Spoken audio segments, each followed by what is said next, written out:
Hello friends. तो आज की वीडियो में हम लोग इलेक्ट्रॉनिक विन्यास अर्थात KLMN फॉर्म निकालना हम लोग देखेंगे।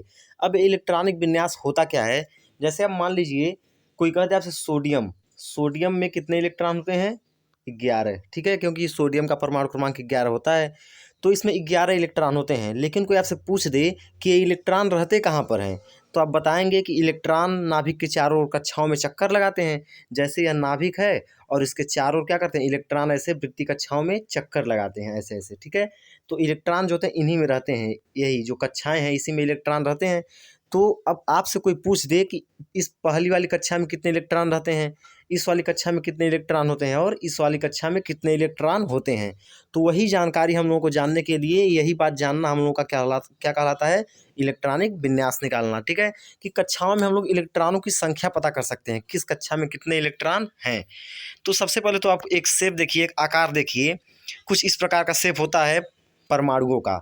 जैसे यह क्या है, आपका नाभिक है, ठीक है, और उसके चारों ओर यही वृत्तीय कक्षाएं होती हैं हमारी, ठीक है, ये वृत्तीय कक्षाएं हैं, इन्हीं में इलेक्ट्रॉन रहते हैं। तो हम इसको कई भागों में बांट दिए हैं। जैसे पहली कक्षा को के, दूसरी कक्षा को यल बोलेंगे, तीसरे को यम और चौथे को यन। हम लोग इसमें इलेक्ट्रॉनों की संख्या देखेंगे। यह जो है, यह है आपका, यह पहली कक्षा है, यह दूसरी कक्षा है, यह तीसरी कक्षा है और यह चौथी कक्षा है, ठीक है। उसी के आधार पे हम लोग नामकरण कर दिए हैं इसका। पहले कक्षा को के बोलेंगे, दूसरे को यल, तीसरे को यम, चौथे को यन, ठीक है। तो चलिए अब आगे देखते हैं हमको करना क्या है। सबसे पहले तो आप एक नियम जान लीजिए कि किसी भी कक्षा में इलेक्ट्रॉनों की अधिकतम संख्या 2n² होती है, ठीक है। किसी भी कक्षा में, जैसे पहली कक्षा है तो पहली कक्षा में इलेक्ट्रॉनों की अधिकतम संख्या 2n² फार्मूले से निकलेगी। जहाँ n क्या है, n आपका नंबर ऑफ क्लास है, मतलब कक्षाओं की संख्या है, ठीक है। n क्या है, कक्षाओं की संख्या है। इसको आप लोग याद रखिए। कक्षाओं की संख्या का क्या मतलब है, जो यही कक्षाएं हमारी, जैसे इसमें देखिए एक कक्षा, दो कक्षा, तीन और चार, ठीक है, यही कक्षाओं की संख्या है n। तो चलिए अब समझते हैं थोड़ा सा। तो देखिए n 2n² फार्मूले से हम लोग को समझना है।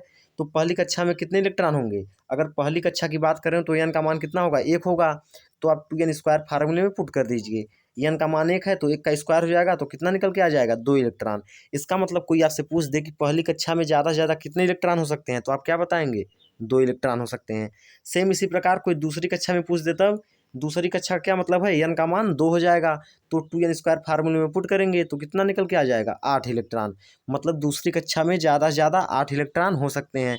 इसी प्रकार तीसरी कक्षा में ज़्यादा से ज़्यादा कितने इलेक्ट्रॉन, 18 इलेक्ट्रॉन। और चौथी कक्षा में ज़्यादा से ज़्यादा कितने इलेक्ट्रॉन हो सकते हैं, 32 इलेक्ट्रॉन।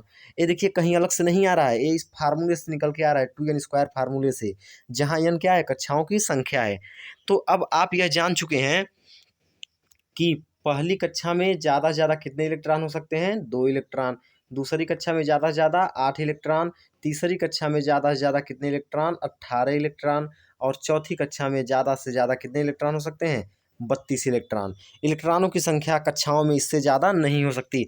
मतलब आप एक प्रकार से समझ सकते हैं, जैसे मान लीजिए नाभिक है और उसके चारों ओर वृत्तीय कक्षाएं होती हैं, जिसमें क्या होते हैं, इलेक्ट्रॉन चक्कर लगाते हैं, ठीक है, यही वृत्तीय कक्षाएं हैं हमारी। तो यह जो पहली कक्षा है इसमें ज़्यादा से ज़्यादा कितने इलेक्ट्रॉन हो सकते हैं, 2। दूसरे वाले में 8, तीसरे वाले में 18 और चौथे वाले में 32। बस यही जानना है हमको, ठीक है। तो अब इसको विभाजित कैसे करते हैं, इसको बांटते कैसे हैं, अब इसको ध्यान से देखिएगा आप। देखिए ध्यान से, यह क्या है, हमारा तत्वों का नाम है और यह क्या है, KLMN फॉर्म है, ठीक है। अब इसको ध्यान से समझिएगा आप लोग। यह देखिए K का मान होता है 1, L का मतलब होता है 2, 3 और 4, मतलब ये कक्षाओं की संख्या है 1, 2, 3, 4। तो देखिए नंबर 1 पे कौन आता है, हाइड्रोजन। हाइड्रोजन 1 नंबर पे आता है, मतलब इसमें 1 इलेक्ट्रॉन है। तो इसका इलेक्ट्रॉन किस कक्षा में होगा, पहली कक्षा में होगा, क्योंकि इसमें केवल 1 ही इलेक्ट्रॉन है। हीलियम दूसरे नंबर पे आता है, मतलब इसमें 2 इलेक्ट्रॉन होंगे। तो हीलियम का कितना हो जाएगा, 2 हो जाएगा। अब हमने क्या कहा था शुरू में कि पहली कक्षा में ज़्यादा से ज़्यादा केवल 2 इलेक्ट्रॉन हो सकते हैं। तो देखिए अब 2 इलेक्ट्रॉन हो गए, अब इससे ज़्यादा हम इसमें नहीं भर सकते। अब पहली कक्षा में 2 से ज़्यादा इलेक्ट्रॉन नहीं हो सकते, तो अब इलेक्ट्रॉन कहाँ जाना शुरू होंगे, दूसरी कक्षा में। तो देखिए लिथियम का कितना है, 3 है, मतलब इसमें 3 इलेक्ट्रॉन है। तो पहली वाली कक्षा में तो 2 इलेक्ट्रॉन रहेंगे ही, बचे कितने, अभी 1 इलेक्ट्रॉन बचा है ना 3 करने के लिए, तो वह 1 इलेक्ट्रॉन कहाँ जाएगा, दूसरी कक्षा में आ जाएगा, ठीक है। अब बेरियम का हम लोग देखते हैं, सॉरी बेरिलियम का। बेरिलियम 4 नंबर पे है, तो 4 नंबर पे देखिए पहले में 2 इलेक्ट्रॉन तो होंगे ही पहली कक्षा में, बचे कितने अभी 2 बच गए, तो दूसरी वाली में कितना हो जाएगा 2 हो जाएगा। ऐसे हम लोग कहाँ तक आएंगे, ऐसे हम लोग आएंगे 8 तक, क्योंकि आप जानते हैं कि दूसरी कक्षा में ज़्यादा से ज़्यादा कितने इलेक्ट्रॉन हो सकते हैं 8 इलेक्ट्रॉन। तो आप कुछ अलग समझिए, जैसे मान लीजिए नाइट्रोजन है, नाइट्रोजन 7 नंबर पे आता है, तो इसमें इलेक्ट्रॉनों की संख्या कितनी हो जाएगी 7 हो जाएगी। तो 7 इलेक्ट्रॉन है, तो पहले वाले में आप जानते हैं 2 इलेक्ट्रॉन होंगे, बचे कितने अभी 5 इलेक्ट्रॉन बचे हैं, तो 5 इलेक्ट्रॉन कहाँ जाएंगे दूसरी कक्षा में चले जाएंगे। ऐसे करेंगे हम लोग, ठीक है। ऐसे आप मान लीजिए नियान है, नियान 10 नंबर पे आता है, मतलब इसमें 10 इलेक्ट्रॉन हैं। तो आप जानते हैं पहली कक्षा में कितने इलेक्ट्रॉन ज़्यादा से ज़्यादा होते हैं 2 इलेक्ट्रॉन, और दूसरे बचे कितने अभी 10 करने के लिए, 8 अभी बचा है ना। जैसे 2 हो गया तो अभी 10 पूरा करना है हमको, यह 10, तो अभी 8 बचा है, तो दूसरी वाली में 8 भरा जाएगा।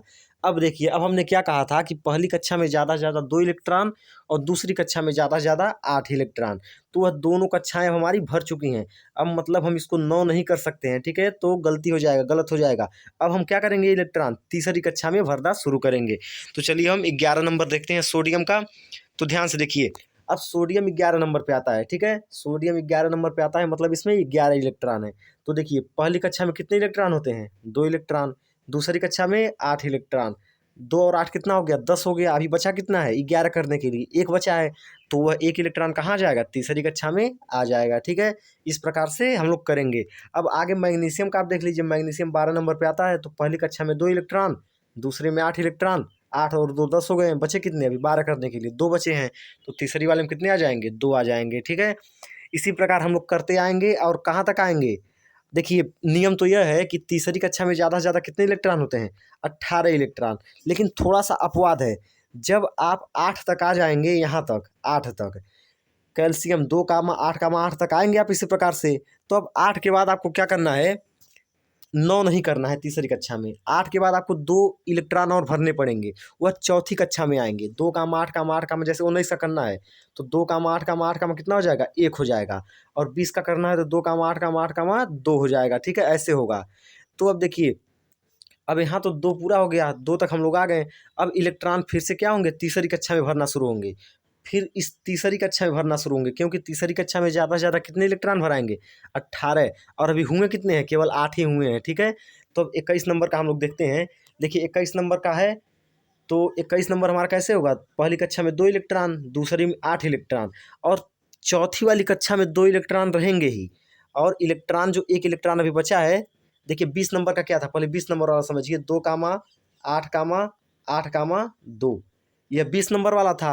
अब हमको 21 करना है, तो 21 हम लोग जानते हैं क्या करेंगे, इस चौथी कक्षा में नहीं जाएंगे, इस तीसरी में बढ़ाना शुरू करेंगे। जैसे यह 20 हो गया है, लेकिन 21 करना है, तो हम इसमें बढ़ाएंगे तीसरी वाली में, तो इसको हम लोग 9 कर देंगे, यह 21 हो जाएगा।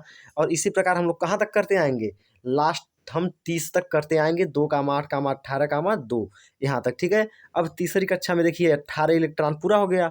अब इलेक्ट्रॉन किस में भरना शुरू होंगे, चौथी कक्षा में भरना शुरू होंगे, और चौथी कक्षा में कहाँ तक जाएंगे 32 तक जाएंगे, ठीक है। तो ये हमारा इलेक्ट्रॉनिक विन्यास निकालना इस प्रकार से निकाला जाता है। अगर आप कोई दिक्कत हो समझने में, तो आप के सामने एक और सिंपल तरीका, आप पूरा इसको याद कर लीजिए। जैसे मान लीजिए 1 से 10 तक का इलेक्ट्रॉनिक विन्यास आपको तुरंत याद हो जाएगा, ठीक है, 1 से 10 तक का तुरंत याद हो जाएगा, क्योंकि हाइड्रोजन का 1 है तो 1 हो जाएगा, ठीक है। इस प्रकार 2 हो जाएगा हीलियम का, ऐसे 2 कामा 1 2 कामा 2 2 कामा 3 2 कामा 4, ऐसे करके 10 तक का आप तुरंत याद कर लेंगे।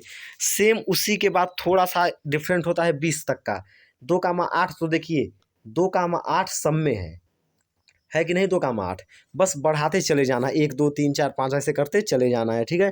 सिंपल है, अगर आप चाहेंगे तो इसको याद भी कर सकते हैं, और अगर समझ लेंगे तो और अच्छी बात है, आप किसी का भी तुरंत निकाल सकते हैं। तो ये था इलेक्ट्रॉनिक विन्यास निकालना, आप लोग इसको फेयर पे अच्छे से लिख लीजिए, समझ लीजिए। मिलते हैं अगली वीडियो में।